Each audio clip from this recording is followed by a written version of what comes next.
स्वागत है आपका आपके अपने चैनल देसी धमाका पर। सीरियल गुम है किसी के प्यार में आने वाला है एक अमेजिंग ट्विस्ट। जी हाँ दोस्तों, अब ईशान प्लान करने वाला है सभी के लिए एक सरप्राइज। और ये सरप्राइज इतना खास होने वाला है कि सभी को ये हमेशा याद रहेगा, क्योंकि उसकी शादी के बाद अब ये पहला सरप्राइज है जो ईशान ने उसके लिए प्लान किया है। असल में सभी के लिए क्या सरप्राइज प्लान किया जाना चाहिए, ये बात तो ईशान ने रीवा से पूछी थी। लेकिन रीवा को सभी से इतनी ज्यादा जलन हो रही थी कि वो इस बात को टालकर चली गई।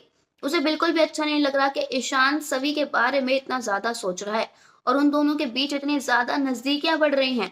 रीवा को बहुत ज्यादा बुरा लग रहा था कि ईशान ने अनवी की इतनी बड़ी बात उससे शेयर नहीं की, बल्कि ईशान और सभी ने चुपके चुपके एक दूसरे का साथ दिया। यह अब जब ईशान ने खुद ही अपना दिमाग लगाया है तो उसे याद आया है कि सभी को कैंडी फ्लॉस कितने ज्यादा पसंद है।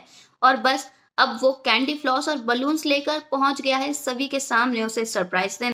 यहाँ ईशान अब चुपके से कमरे में आएगा और सभी को सरप्राइज कर देगा। कैंडी फ्लॉस और बलून्स को देखकर तो सभी एक छोटे बच्चे की तरह उछलने कूदने लगेगी। वो यहाँ खुशी खुशी में अब ईशान से गले लग जाएगी और ईशान उसे खुश देखकर उससे ज्यादा खुश नजर आएगा। सभी को इतना एक्साइटेड देखकर ईशान की खुशी का तो ठिकाना ही नहीं है। यहाँ अब ईशान सभी से कहने वाला है कि तुमने मेरी फैमिली के लिए जो किया है उसका एहसान तो मैं पूरी जिंदगी नहीं उतार सकता, लेकिन ये सब करके तुम्हारे चेहरे पर खुशी लाके कम से कम मुझे सुकून है कि मैं तुम्हारे लिए कुछ तो कर पाया। आज तक मेरी वजह से, मेरी फैमिली की वजह से तुम्हें बहुत ज्यादा बेइज्जती और बहुत ज्यादा तकलीफें सहनी पड़ी हैं, लेकिन उसके बावजूद भी तुमने हमारा साथ कभी नहीं छोड़ा। तुम्हारे साथ कोई नहीं था सभी, मैंने भी तुम्हारा साथ नहीं दिया था, लेकिन फिर भी तुम आखिर तक अनवी के साथ डटी रही, उसके साथ खड़ी रही। तुम्हारी यही हिम्मत तो मुझे बहुत ज्यादा पसंद है। तुम्हारी इसी हिम्मत से मुझे हिम्मत मिलती है। मैं मानता हूँ कि मुझसे तुम्हारी जिम्मेदारी निभाने में बहुत ज्यादा कमियां रह गई हैं, लेकिन मैं तुमसे ये भी वादा करता हूँ कि अब से मैं पूरी ईमानदारी से तुम्हारी जिम्मेदारी निभाऊंगा। मैं तुम्हें शिकायत का एक भी मौका नहीं दूंगा सभी।